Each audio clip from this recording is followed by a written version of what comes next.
Welcome to the channel. इस video में हम फिजिकल सिस्टम्स के लिए ट्रांसफ़र फंक्शंस अंडरस्टैंड करेंगे, जिसमें हमने multiple input and multiple output systems का केस लिया है।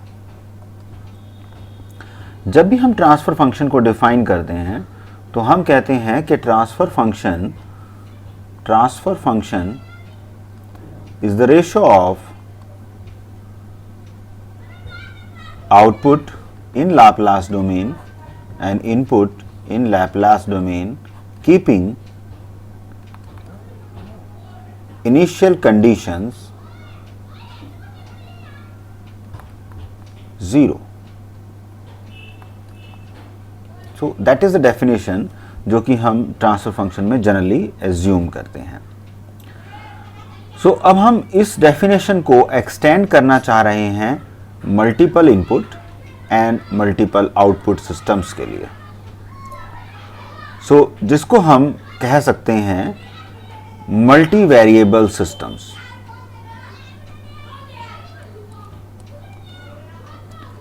Multi variable system, multiple variable का मतलब हुआ कि सिस्टम में multiple inputs and multiple outputs available हैं, राइट। इन मल्टी वेरिएबल सिस्टम कोई भी डिफरेंशियल इक्वेशन बनेगी जो कि डिस्क्राइब करेगी किसको, इनपुट, जितने भी इनपुट्स हैं उसमें, एंड आउटपुट्स, रिलेशंस को। That is the work of that, ठीक है। ये उस रिलेशन को डिस्क्राइब करेगी। और जब उस रिलेशंस को वो डिस्क्राइब करेगी तो हमें क्या कंसीडर करना है, हमें अपनी जो कंसीडरेशंस रखनी है वो रखनी है लीनियर सिस्टम्स के लिए, because transfer function is defined for linear systems, right. So that is for linear systems. Now अब हम इस चीज को एक ब्लॉक डायग्राम के थ्रू अंडरस्टैंड करना चाहेंगे कि हमारे पास एक सिस्टम अवेलेबल है। This is system we are having, ठीक है। इसमें इनपुट्स हैं हमारे पास मल्टीपल एंड मल्टीपल आउटपुट्स भी अवेलेबल हैं, ठीक है। So inputs in the form of Rs लेते हैं हम, तो R1 इनपुट ले लेते हैं और Rn या R2 ले लेते हैं। टू सिस्टम्स, टू इनपुट्स के लिए हम उसको कंसीडर कर लेते हैं फॉर सिंप्लिसिटी, ठीक है, एस डोमेन के अंदर। और इस केस में जब हमने इनपुट ले लिया है R1 और R2 और आउटपुट भी हम ले लेते हैं C1 और C2, C1 and C2 again in Laplace domain, तो जो हमारे पास G बनने वाला है वो बनेगा 2/2 की फॉर्म में। तो इतने कोफिशिएंट्स उसमें अवेलेबल होंगे। इट मीन्स अगर हम इसी इक्वेशन को अंडरस्टैंड करें एक वेक्टर की फॉर्म में, ठीक है, तो हम इसको कैसे अंडरस्टैंड करेंगे, जस्ट हैव ए लुक। यहां पर हमारे पास मल्टीपल इनपुट्स अवेलेबल हैं और मल्टीपल आउटपुट्स अवेलेबल हैं, तो that is a form, vector form. So multiple input in the form of RS and multiple output in the form of CS। और GS क्या डिफाइन करेगा, द ट्रांसफर फंक्शन। हम कहते हैं P number of inputs are there, Q number of outputs are there, तो इसमें कितने number of coefficients होंगे, P into Q number of, right. So इस केस में अगर हम 2/2 का केस कंसीडर कर रहे हैं तो जो हमारा इनपुट आउटपुट रिलेशन है वो डिपिक्ट कैसे होगा कि हम C1 फाइंड आउट करना चाह रहे हैं, तो C1 will be G11 S R1 plus G12 R2, ठीक है। सो इसका मतलब क्या हुआ कि output corresponding to R1 input and corresponding to R2 input, और बीच में जो भी फीड फॉरवर्ड गेन आया उसको हमने कंसीडर कर लिया।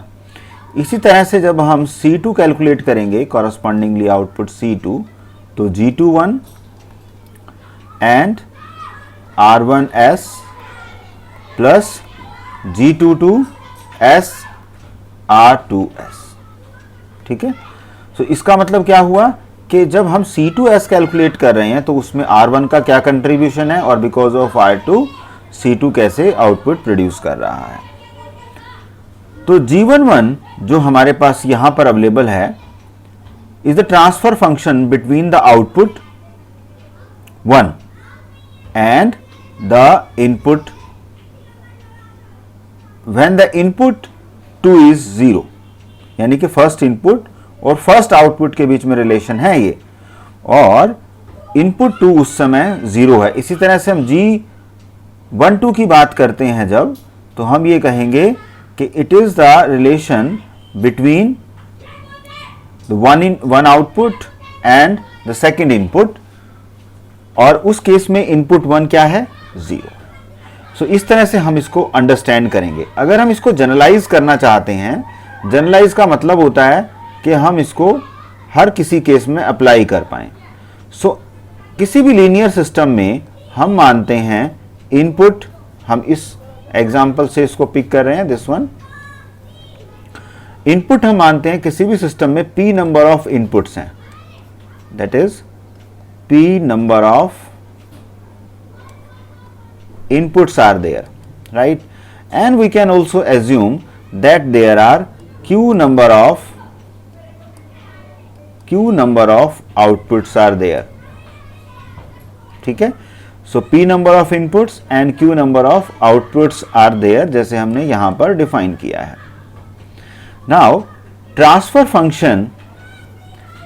फंक्शन g कैलकुलेट कर रहे हैं हम for the jth input and ith output, so that is ij। for ith output and jth input के लिए transfer function is lossless domain, that is ith output हमारे पास आनी चाहिए और r jth हमारे पास इनपुट होनी चाहिए। so this is the generalized relation, ठीक है। और with the condition that all the rk's at that moment of time are 0। rk's का मतलब क्या हुआ, rk's का मतलब हुआ when k is varying from 1 2 and last moment क्या था हमारे पास p।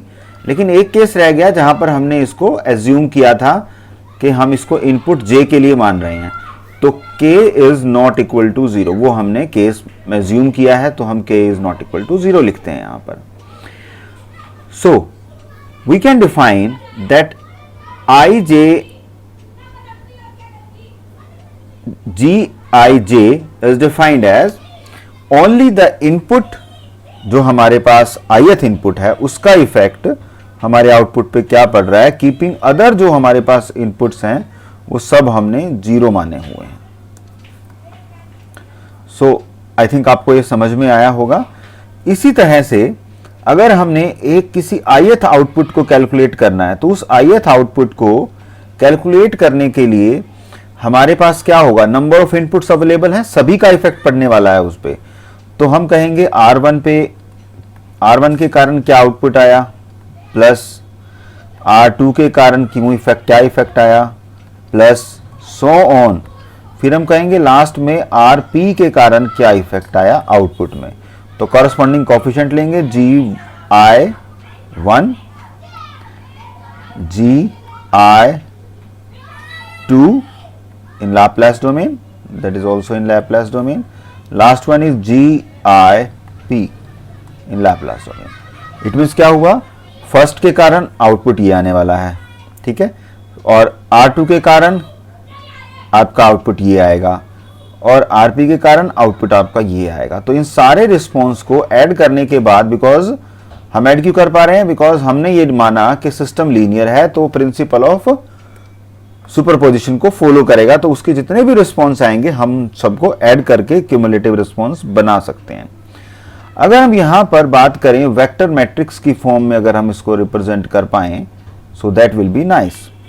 हम कहेंगे क्यूमुलेटिव आउटपुट, जितने भी हमारे पास आउटपुट आते हैं डिफरेंट इनपुट्स के कारण, ठीक है, उन सारे आउटपुट को हम रिप्रेजेंट कर सकते हैं बाय दिस,